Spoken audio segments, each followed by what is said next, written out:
اللهم محمدا في جميع أفعاله ومحمد اللهم صل عليه مع صحبه وآله صلاة تكون لك رضاء ولحقه أداء. رسول صلى الله عليه وآله وسلم د سیرت 11مه برخه. په تیره برخه کې مو دا بیان کړی و چې کله رسول صلی الله علیه و آله وسلم ته حال وویل سو او د دوی د نزاع او د اختلاف سبب خو مخکې موږ ته معلوم نو یې خپل مبارک پټو د خپلو اوږو څخه ایسته کوي او د کعبې شریفې څخه لیرې یې پر مځکه هوار کوي. حجر اسود یې په خپلو مبارکو لاسو باندې پر دغه پټو باندې کښېښوی. بیا یې د قریشو رئیسانو ته ورغږ کړل ول اوس نو په ټولو دغه پټو در پورته کوي. په دې پورته کولو کې د قریشو د هر شاخ مشر حصه واخیستل او حجر اسود یې د کعبې شریفې څخه لیرې چې هلته پروت و د هغه ځای څخه و کعبې شریفې ته نږدې راورسوئ. نو د قریشو د مشرانو څخه هر یوه دا فکر کوئ چې ما خو نو یو څه وکول. بیا نو په خپله رسول صلی الله علیه و آله وسلم حجر اسود د هغه پټو څخه واخیستی او د کعبې شریفې په بنا کې یې په خپلو مبارکو لاسو پر خپل ځای کښېښوی. اوس نو هغه څوک چې حجر اسود یې پر دغه ځای کښېښوی هغه رسول صلی الله علیه و آله وسلم او د رسول صلی الله علیه وسلم په حکمت سره هغه د اور لګېدلې پیل ته ایسته سول. قریشو په داسې ډول د قتل او قتال څخه وساتل سول چې هر یو خوشحاله و. دا هغه مهمه واقعه وه چې د رسول صلی الله علیه و آله وسلم په ژوند کې تر واده کولو وروسته او تر بعثت دمخه پیښه سول چې په دغه وختو کې د رسول صلی الله علیه و آله وسلم عمر 15 کاله و. نو نور د رسول صلی الله علیه و آله وسلم ژوند په عادي ډول سره تیریدی او کومه خاصه واقعه نه ده پیښه سوې. اوس به د کعبې شریفې د بنا او جوړېدلو څه تاریخ درته بیان سي. کعبه شریفه په ټول تاریخ او زمانه کې په یقیني ډول سره فقط 4 واره جوړه سوې ده او تر دغه 4 واره په د مخه جوړېدو کې د علماو اختلاف او شک دی. خو اول وارې جوړېدلې هغه دی چې ابراهیم علیه السلام د خپل زوی اسماعیل علیه السلام په مرسته او ملګرتیا سره جوړه کړه چې دغه جوړېدلې د الله جل جلاله د امر پر ځای کول و او دغه جوړېدلې په قرآن مجید کې او په صحیح احادیثو کې ثابت دی. لکه څنګه چې الله جل جلاله د سورة بقرې په 127 نمبر آیات کې فرمایي اعوذ بالله من الشیطان الرجیم وَإِذْ يَرْفَعُ إِبْرَاهِيمُ الْقَوَاعِدَ مِنَ الْبَيْتِ وَإِسْمَاعِيلُ رَبَّنَا تَقَبَّلْ مِنَّا إِنَّكَ أَنْتَ السَّمِيعُ الْعَلِيمُ. ترجمه: ای رسول صلی الله علیه وسلم هغه وخت در یاد که چې ابراهیم علیه السلام او اسماعیل علیه السلام د کعبې شریفې تاداونه او بنسټونه پورته کول او دواړو به ویل ای زموږ ربه ته دغه کار زموږ څخه قبول کړې. بېشکه ته ښه اورېدونکی او ښه پوهېدونکی یې. یعنې ای الله ته دغه کعبه شریفه چې موږ یې جوړوو زموږ څخه قبوله کړه او ته د ټولو دعاوې اورې او د ټولو په نیتو باندې پوهېږې.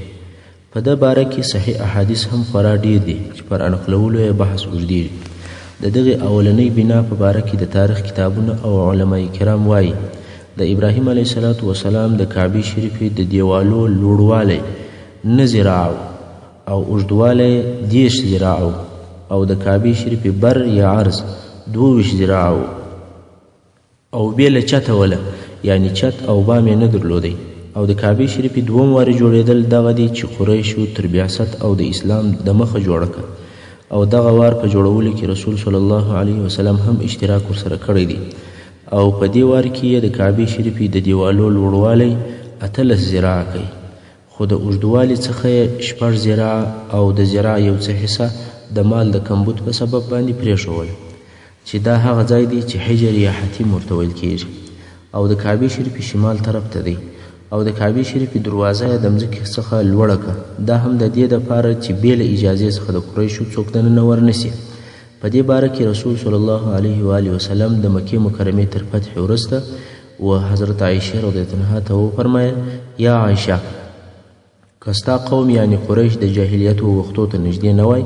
ما به د کعبې شریفې د نړولو امر کړی وای خو په نوي جوړولو کې به مې هغه حصه پکې داخله کړې وای کومه چې دوی ځینې ایستلې ده او د مځکې سره به مې برابره کړې وای، یعنې د کعبې شریفې دننه مځکه به مې دونه کښته کړې وای چې د مځکې سره برابره وای، او یوه دروازه به مې د شرق طرف ته ورکړې وای او بله به مې د غرب طرف ته ورکړې وای. نو په دغه جوړوالي کې به هغه د ابراهیم علیه السلام پر اساس جوړه سوې وای. او د کعبې شریفې درېیم وارې جوړېدل هغه دی کله چې کعبه شریفه د یزید ابن معاویه په زمانه کې د ده د لښکرو د طرفه څخه وسوځل شول، چې د هغې واقعي خلاصه دا ده د 14 سنې په اخر کې د یزید لښکرو چې د حسین ابن نمیر سکونی په قمنداني، د عبدالله ابن زبیر چې د مسلمانانو خلیفه او امیر المؤمنینو د یزید په امر په مکه مکرمه کې محاصره کړل او بیا یې کعبه شریفه په منجنیک باندې وویشتله. کعبه شریفه د دغه ویشتلو په سبب باندې ونړېدل. عبدالله ابن زبیر رضی الله تعالی عنه د حج تر موسمه انتظار وکړ څو چې د حج څخه د حج دپاره خلک د هر ځای څخه راغلل او عبدالله ابن زبیر رضی الله عنه مشوره ورسره وکول، ول ای خلکو ماته د کعبې شریف په باره کې مشوره راکړئ، ټوله ونړوم او بیرته یې د سره جوړه کړم او که یې دغه نړېدلي ځایونه ورترمیم کړم او بس پر دغه حال یې پرېږدم. خو عبدالله ابن عباس رضی الله عنه مبارک ورته وویل ول زما نظر دا دی چې هغه نړېدلي ځایونه یې پر دغه خپلو ډبرو باندې ور جوړ کړه او نوره کعبه شریف پر خپل حال پرېږده، ځکه دا هغه کعبه ده چې خلک پر دې مسلمانان سوي دي او دا هغه ډبرې دي چې خلک پر دې مسلمانان سوي دي، یعنی هر څه دي پر خپل حال پاتې، فقط نړېدلي ځایونه یې ور جوړ کړه، بس نور کار مه پله. عبدالله ابن زبیر صاحب ورته وویل ول که ستاسې څخه د هر چا کور نړېدلی وای او یا سوځېدلی وای تر هغو نه راضي کېدی څو یې کور بیرته د سره سټوی ور جوړ سوی، نو د خپل رب جل جلاله د کور په باره کې څنګه فکر کوئ؟ بیا عبدالله ابن زبیر رضی الله عنه مبارک وویل ول زه د خپل رب څخه 3 ورځې استخاره کوم، بیا پر هغه کار باندې اقدام کوم او په هغه کار باندې شروع کوم چې په هغه کې خیر وي. پس له 3 ورځو یې د کعبې شریفې په نړولو شروع وکوله تر څو یې تر مځکې پورې ورسوله او بیا یې شاوخوا پردې راوګرځولې او د کعبې شریفې په نوې بنا یې شروع وکوله. هغه 6 ذراعه خالي مځکه چې د حجر په نامه دغسې پرېښول سوې وه هغه یې هم پکښې داخله کړه او د کعبې شریفې د دیوالو په لوړوالي یا جګوالي کې تر پخوا 10 ذراعه نور هم زیاتوالی وکړي او 2 دروازې ورکړې چې پر یوه به دروازه به خلک ورکړل او پر هغه بله به ځیناوتل. خو دغه زیاتوب او تغییرات یې د هغه حدیث شریف په جرأت باندې وکول چې عایشې رضی الله عنها ته نبي علیه السلام ویلي وو. د کعبې شریفې 4م وارې بنا یا جوړېدل هغه دی چې د عبدالله ابن زبیر رضی الله عنه مبارک تر شهادت وروسته وسو، چې واقعه امام مسلم رحمه الله د عطا رضی الله عنه مبارک څخه رانقل کوي. وای کله چې عبدالله ابن زبیر رضی الله عنه د حجاج ابن یوسف ثقفي د طرفه شهید شو او په دغه جنگ کې د حجاج د طرفه څخه کعبه شریف په منجنیک باندې ونړول سوه، نو حجاج ابن یوسف او عبدالملک ابن مروان ته چې د وخت خلیفه و د عبدالله ابن زبیر د وژلو خبر او دا ولیکل چې ابن زبیر کعبه شریفه د اهل مکې د نظره سره مخالفه جوړه کړې ده. عبدالملک ابن مروان ورته ولیکل چې موږ د ابن زبیر د کارو د مخالفت اراده نه لرو، کم چې په لوړوالي کې زیاتوب کړی دی پر هغه اندازه یې جوړه کړه، مګر دا چې حجر یې د کعبې شریف په بنا کې داخل کړی دی بیرته یې ځینې وباسه، پر پخواني شکل یې جوړه کړه او دغه 2مه دروازه چې یې ورکړې ده هغه هم بنده کړه. نو بیا کعبه شریفه ونړول سوه او بیرته د قریشو پر هغه پخواني شکل جوړه سوه. د تاریخ په کتابو کې ذکر سوي دي کله چې رشید هغه چې د عباسي خلفاو څخه دی هغه چې کله اراده وکوله چې کعبه شریفه ونړوي او بیرته یې د عبدالله ابن زبیر رضی الله عنه د بنا پر قسم جوړه کړي، مګر امام مالک ابن انس رحمه الله ورته وویل ای امیر المؤمنین د الله روی ته وګوره، کعبه شریفه د وروستنیو باچاهانو دپاره لوبه مه ګرځوه، یعنی د هر باچا چې اراده سي چې تغییر پکښې راولي ماله بې راولي او په دې ډول د کعبې شریفې هیبت او د خلکو د زړو څخه د دې سام او عزت پورته کیږي. نو رشید هم د خپلې رایې څخه واوښتی او د کعبې شریفې نړول او جوړول یې پرېښود. دا هغه 4 وارې وو چې په یقیني ډول سره کعبه شریفه جوړه سوې ده، مګر 5م وارې جوړېدل یې هغه دی چې په هغه کې شک او اختلاف شته. دا هغه جوړېدل دي چې د ابراهیم علیه السلام تر جوړولو د مخه دي، چې آیا د ابراهیم علیه السلام تر جوړولو د مخه هم کعبه شریفه جوړه سوې ده او که نه ده جوړه سوې. نو په ځینو آثارو او په ځینو روایاتو کې راغلی دي چې اول هغه څوک چې کعبه شریفه یې جوړه کړه هغه آدم علیه السلام او د دغه جوړېدلو دپاره هغه حدیث شریف دلیل دی چې امام بهقي د عبدالله ابن عمر څخه روایتوي. عبدالله ابن عمر رضی الله عنه مبارک فرمایي چې رسول صلی الله علیه وسلم وفرمایل الله جل جلاله و آدم او حوا علیهم السلام ته وفرمایل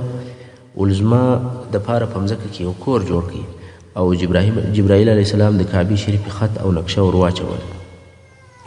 نو آدم علیه السلام ځکه وکیندله او حوا علیه السلام یې خاورې او ډبرې نقلولې تر څو چې اوبو ته ورسېدل. د کښته سر غږ پر وسو چې یا آدم بس ده او بیا یې کعبه شریفه جوړه کړه. د الله د طرفه وحی ورته وسوه چې طواف پر وکړه او ورته وویل سول چې ته اول انسان او دا اول بیت او کور دی. بیا نو وختونه تېرېدل تر څو چې نوح علیه السلام د کعبې شریفې حج وکړي. بیا وختونه او قرنونه تېرېدل څو چې ابراهیم علیه السلام دوم وارې دیوالونه پورته کړل او بیا نوې جوړه کړه. خو امام بهقي د حدیث شریف په آخر کې وایي چې د دغه حدیث په اسناد کې یوازې ابن لهیعه شته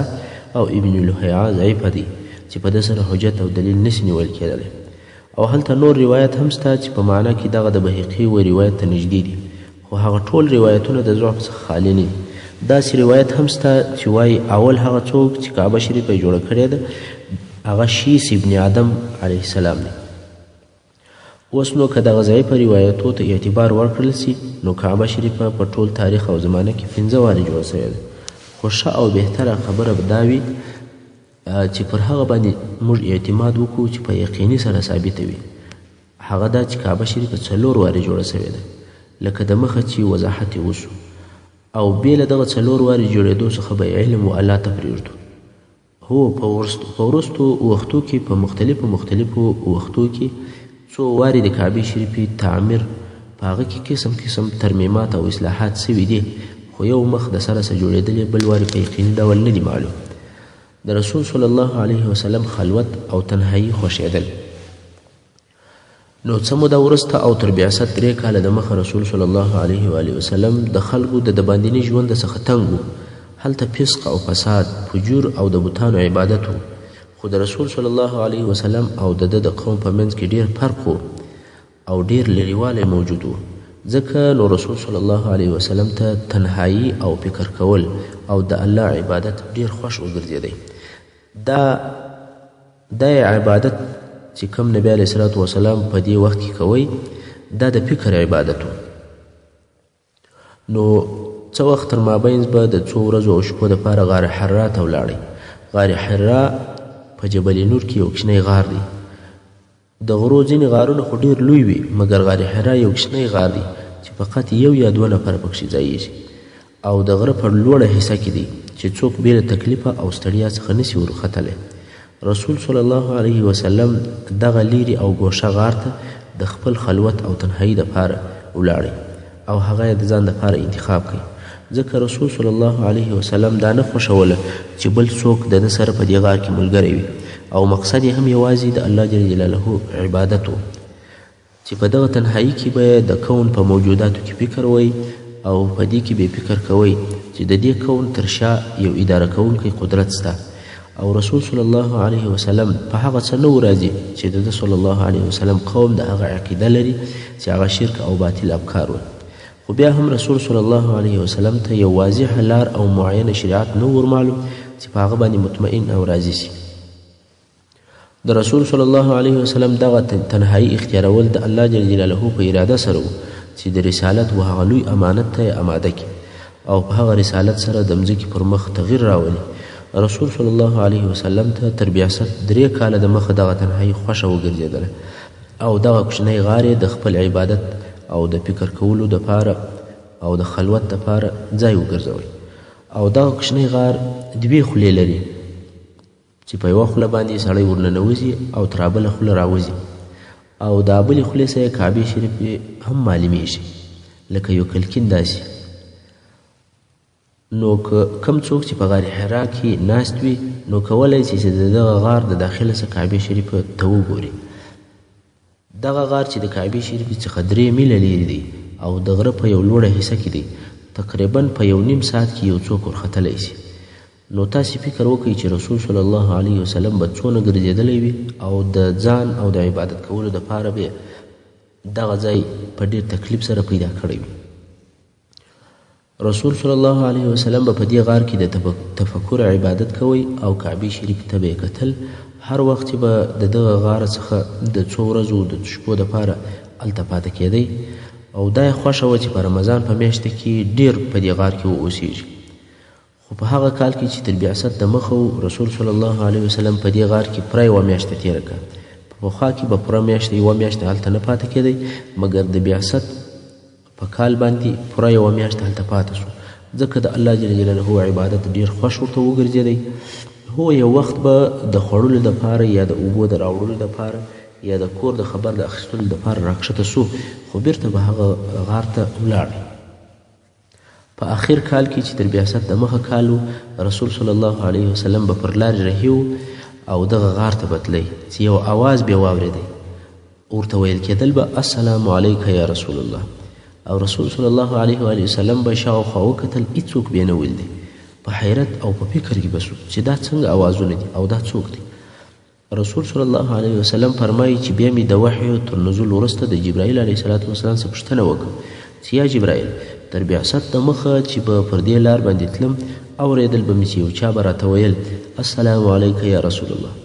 ما به شاوخوا وکتل، هېڅوک به نه و. دغه غږ چا کوی او دا څوک و؟ جبرائیل علیه السلام راته وویل یا رسول الله، دغه ونې او ډبرې ول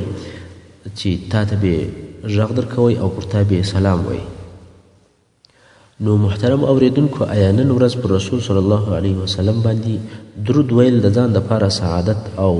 خوشبختي نه بول؟ رسول صلی الله علیه وسلم په الهي دربار کې هغه لوړ مقام او عزت لري چې زموږ او ستاسې و درود ته هېڅ ضرورت نه لري. الله جل جلاله او په اسمان کې ملائکې، په هوا کې مرغان، په دشتو کې حیوانان او په اوبو کې ماهیان، حتی ونې او ډبرې درود پر وایي. خو زما او ستا دپاره درود ویل هغه شی دی چې ګټه او فایده یې موږ ته رارسېږي. د رسول صلی الله علیه وسلم سره زموږ محبت به زیاتېږي، د متابعت شوق یې په موږ کې پیدا کېږي. درود ویل زموږ دپاره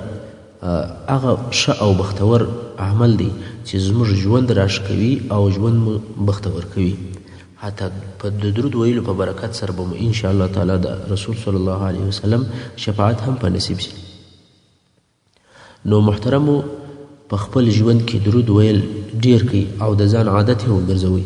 نتیجه یې په یقیني ډول په دنیا او په آخرت کې معلومیږي.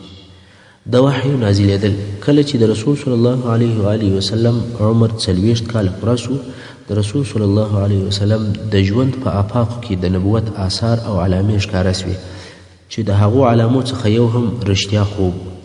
رسول صلی الله علیه وسلم به هیڅ خوب نه لیدی، مګر هغه کار به داسې یقیني سو لکه یو سړي چې لیدلی وي. امام المحدثین امام بخاري رحمه الله د حضرت ام المؤمنین عایشه رضی الله عنها څخه روایت کوي، وی اول هغه شی چې رسول صلی الله علیه وسلم ته په هغه سره وحی شروع سوه هغه الرؤیا الصالحه الصادقه، یعنی صالح او صادق خوب. هیڅ خوب به یې نه لیدی، مګر هغه به داسې پیښ او واقع سو لکه روښانه سهار. نو رښتیا خوب د نبوت د علامو او د حصو څخه دی. څو پر دغه کیفیت باندې چې نبی علیه الصلاة وسلام 6 میاشتې پاته سو. تاسې ته معلومه ده چې د نبوت ټوله موده او زمانه 23 کاله ده. نو دغه صادق خوب د نبوت 40 حصه بلل کېږي. الله جل جلاله دغه رښتیا خوبونه هغه چاته ورکوي چې د الله جل جلاله خوښه وي. کله چې په غار حرا کې د رسول صلی الله علیه وسلم د خلوت او تنهایی 3 کال او د رمضان مبارک میاشت وه، د الله جل جلاله دا خوښه او اراده سوه چې د مځکې پر خلکو باندې خپل رحمت نازل کړي او رسول صلی الله علیه وسلم په نبوت او په رسالت سره مکرم کړي. څو هغه معینه ورځ راله چې یوازې د مسلمانانو تاریخ نه بلکې د بشر تاریخ ته او د ټولې مځکې د مخ تاریخ ته تغیر ورکوي. که موږ دغه ورځې ته فکر وکړو او حساب ورته وکړو، په دلایلو او په قرائنو دا ممکنه ده چې دغه مبارکه ورځ معینه کړو. دغه ورځ د دوشنبې ورځ وه او د روژې د میاشتې 21 تاریخ و چې دا د 1410 میلادي کال د اګست د میاشتې 10مه ورځ وه. او د رسول صلی الله علیه وسلم عمر په دغه وخت کې په قمري حساب سره پوره 40 کاله او 6 میاشتې او 12 ورځې او په شمسي حساب سره 10 کاله 19 کاله 3 میاشتې او 22 ورځې دغه د دوشنبه په ورځ باندې د بعثت او د رسالت اوله ورځ رسول صلی الله علیه وسلم فرمایي چې زه په غار حرا کې ناست وم چې ناڅاپه او د پاتن یو سړی رالی دغه سړی جبرائیل علیه السلام او د یو انسان په شکل او په قیافه کې ورته رالی د ملایکې په شکل کې نه نو رسول صلی الله علیه وسلم فرمایي چې ناڅاپه یو سړی رالی چې سپین کالي یې اغوستي او د ده سره د دیباج یو لوښی او یا یو ټوکر ورسره و دیباج یو ریشمین ټوکر ته ویل کیږي او په هغه ټوکر کې یو کتاب پروت و څنګه چې دغه نفر په یوه وارې او په ناڅاپه حالت کې راښکاره سو ویې بیرولم بې غږه بې خبره په نیمه شپه کې توره تاریکه ده او په غره کې ناڅاپه یو دم یو سړی پیدا سي خامخا سړی بیریږي نو دا سړی را نږدې سو کتاب یې راته ونیوی ویل یا محمد اقرأ صلی الله علیه وسلم ای محمد ووایه رسول صلی الله علیه وسلم د ډېرې بیرې په حالت کې ورته وویل ول زه ویونکی نه یم یعنې لیک او لوست مې نه دي زده نه شی ویلی سم او نه یې لیکلی سم تاسې ته معلومه ده چې رسول صلی الله علیه وسلم امي و یعنې لیکل او ویل یې نه ول زده که چیرې د رسول صلی الله علیه وسلم ویل او نوشته کول زده وای کفارو بیا دا تهمت پر ویلی چې دا قرآن تا د ځانه څخه جوړ کړی دی خو اوس د رسول صلی الله علیه وسلم قوم او ټول قریش په دې باندې خبر ول چې رسول صلی الله علیه وسلم امي دی نو رسول صلی الله علیه وسلم فرمایي دغه سړي زه په غیږ کې ونیولم او کښېښلم قریبه وه چې د دغه کښېښلو په وجه مې روح ووځي د رسول صلی الله علیه وسلم بیره نوره هم زیاته سوه او بیا دغه نفر ورته وویل یا محمد اقرأ صلی الله علیه وسلم رسول صلی الله علیه وسلم بیا ورته وویل زه ویونکی نه یم بیا وی په غیږ کې کښېښلم او تر داسې اندازې یې کښېښلم چې ما ول اوس به مې روح ووځي بیا یې راته وویل یا محمد اقرأ دریم وارې دپاره یې رسول صلی الله علیه وسلم بیا ورته ووایي وایي زه ویونکی نه یم خو د دریم وارې بعد یې بیا په دونې قوت سره کښېښلم چې قریبه وه چې زما نفس او سا دې وخیږي او بیا یې راته وویل یا محمد اقرأ وایي ما ورته وویل چې چی شو ووایم جبرائیل علیه السلام راته وویل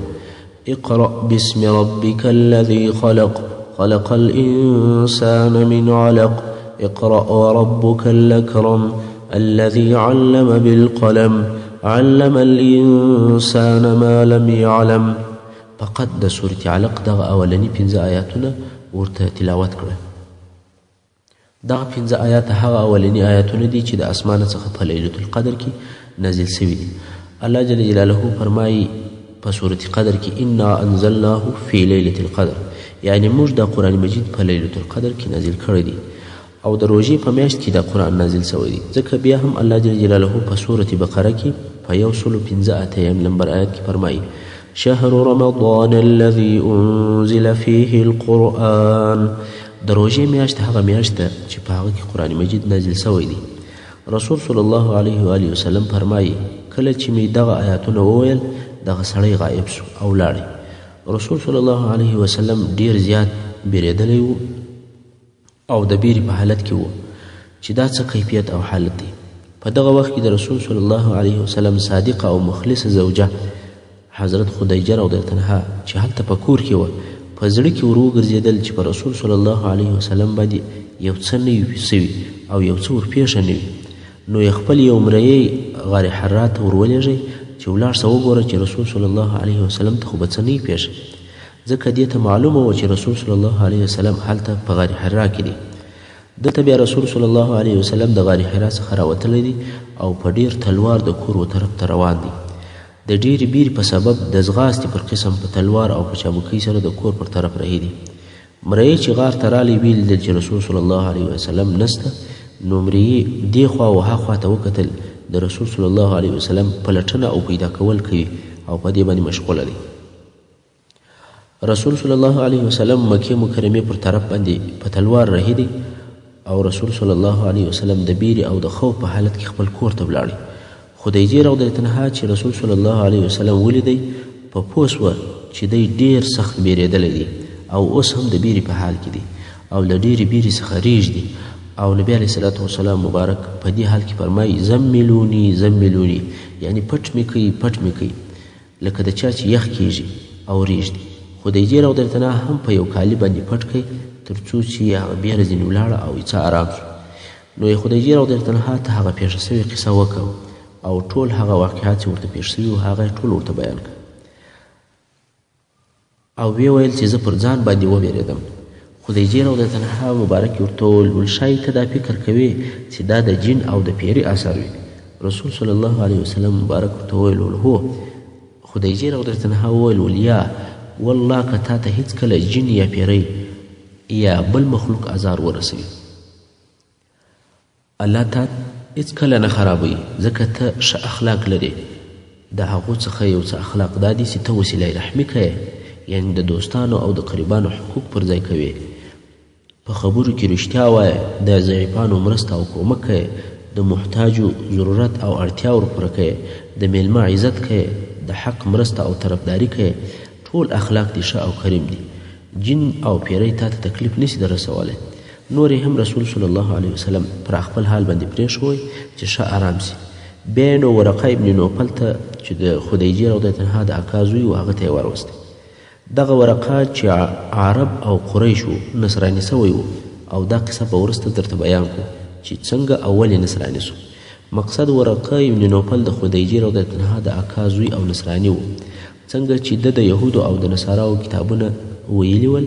انجیل د عبراني څخه و عربي ته ډېر لیکلی و رااړولی و نو ډېر معلومات وده ته موجود ول. په عمر ډېر و او په سترګو باندې په دې حال کې ړوند سوی و. د انبیا علیهم السلام د ژوند معلومات ډېر ورته ول. دا هم ورته معلومه وه چې یو راتلونکی نبي راځي او د هغه وخت هم رانږدې سوی دی. کله چې دوی ورقه ابن نوفل ته ورغلل خدیجې رضی الله عنها ورته وویل ولیا ابن عم ای د اکا زوم د وراره څخه دې د ده حال واوره. ورقه ابن نوفل ورته وویل ول ای وراره څه دې لیدلي دي او څه دې اورېدلي دي. رسول صلی الله علیه وسلم هغه خپل حال ورته بیان کړی. ورقه ابن نوفل په ډېر تعجب سره غوږ ورته نیولی دی او اوري. ورقه ته چې د آسماني کتابو څخه د آخري نبي د راتللو معلومات او علامې ورته وې او هغه ټولې علامې په رسول صلی الله علیه وسلم کې موجودې وې نو په آخر کې په لوړ آواز سره وویل الله اکبر والله دا ناموس اکبر درته راغلی دی هغه چې موسی علیه السلام ته رااستول سوی و. ناموس اکبر د دې څخه مراد جبرائیل علیه السلام دی او د ناموس معنا ده د سر او د پټ راز ساتونکی چې د خیر او د مصلحت ښه رازونه پټ ساتي. او د جبرائیل علیه السلام یو نوم روح هم دی او یا روح القدس دی لکه په سورة مریم 19 نمبر آیات کې چې الله فرمایي فارسلنا الیها روحنا یعنی موږ مریم علیه السلام ته زموږ روح ور واستوی. د روحنا څخه مقصد جبرائیل علیه السلام دی. او په سورة قدر کې هم الله جل جلاله فرمایي تنزل الملائکة والروح فیها یعنی فلیلة القدر کې ملائکې او جبرائیل علیه السلام راکښته کیږي. دلته هم د روح څخه مقصد جبرائیل علیه السلام دی. خیر ورقه ابن نوفل ورته وویل والله ناموس اکبر درته راغلی دی هغه چې موسی علیه السلام ته راغلی و او عیسی علیه السلام یې په دې باندې نه کوي یاد ځکه چې د ورقه ابن نوفل دا عقیده نه وه چې عیسی علیه السلام نبي دی. نصارا پر 3 قسمه دي. یوه ډله یې وایي چې عیسی علیه السلام په خپله رب دی العیاذ بالله او بله ډله بیا وایي چې مرتبې او درجې 3 دانې دي. یوه د الله درجه ده او یوه د نبي درجه ده او د دغه 2 درجو په مابین کې یو بله درجه ده چې تر الله راکښته ده او تر نبي لوړه ده او عیسی علیه السلام په دغه درجه کې دی. د ورقه ابن نوفل عقیده هم داسې وه چې دغه عقیده نه پوره شرک دی او نه پوره توحید دی. نو ځکه ورقه ابن نوفل عیسی علیه السلام نه کوي یاد بلکې ول دا هغه ناموس اکبر درته راغلی دی چې موسی علیه السلام ته راغلی او بیا دغه ورقه ابن نوفل یو عجبه خبره وکوله ول کاشکې زه په هغه وخت کې ځوان وای چې ستا قوم تا د مکې څخه باسي او ما به ستا مرسته او کومک کړی وای. رسول صلی الله علیه وسلم په تعجب سره وویل ما به د مکې د ښاره څه باسي